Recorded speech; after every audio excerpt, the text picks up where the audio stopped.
There was a point where I had a financier that was financing some of my movies.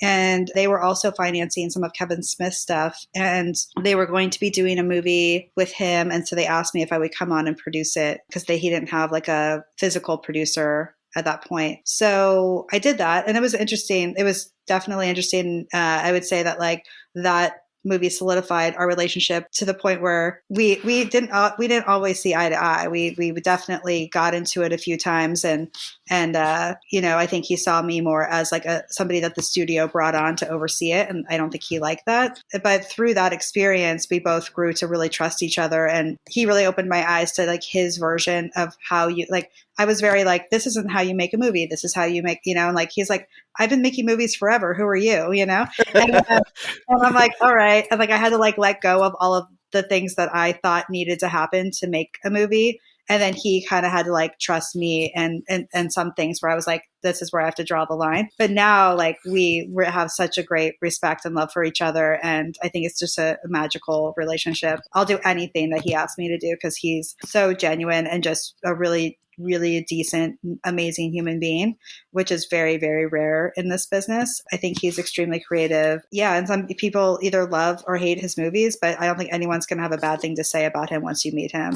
He's a great artist and somebody like everybody wants to be on his sets. People who like are the top of their game will come work for no money because they know what it's like to work on his movies. We often get these amazing crews on these small movies that I'm like, I would die to have some of these people on my other movies that I have twice as much money on.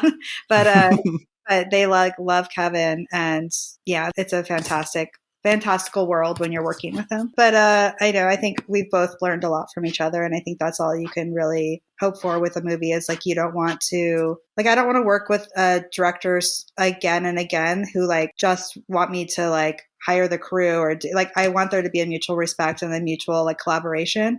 And of course he's created these worlds and he knows these worlds better than anyone, and he'll make fun of me because I will be like I don't get half the jokes, but that's part of the fun of it because you want the insider jokes but you don't want them too much because then like the broad audience won't get them. So yeah. I'm a good like I'm a good middle ground fan. Like I'm not like an obsessed fan who's going to pick up on everything, and I'm not somebody who's not a fan. but Right. but so I think it's good to have that kind of buffer and like know what people are picking up on and not picking up on, and not just make a movie for a specific group of people. Because of course he's making them for his fans, but as a producer and Kevin as a very established filmmaker wants everyone to watch his movies. Right. I mean, I love his films, but my girlfriend is, she has her own taste. She has her own unique, viewing experience. And so I love that we get to watch a movie together. And when it's something like that, where I get to enjoy it and I can see the inside jokes, but she also gets to enjoy it because she's just laughing and enjoying what's happening without needing the inside joke information, which that part she may not laugh at, but the rest of the film, she's busting her ass laughing, which is great. Like we get to enjoy a film together. I'm really proud of Clerks 3 for that because I feel like it is for everybody. Like you could even not have seen the first two movies and still love Clerks 3. And that was kind of a goal, I think, for everybody involved, and Lionsgate included, was that it was a universal type film about, losing a friend. And, people who had seen the prior two movies were like devastated. But even if you hadn't, you could still feel all the things you needed to feel and understand the story completely. Well, and it's risky. It's very risky to mess with a franchise, in my opinion, a franchise like that.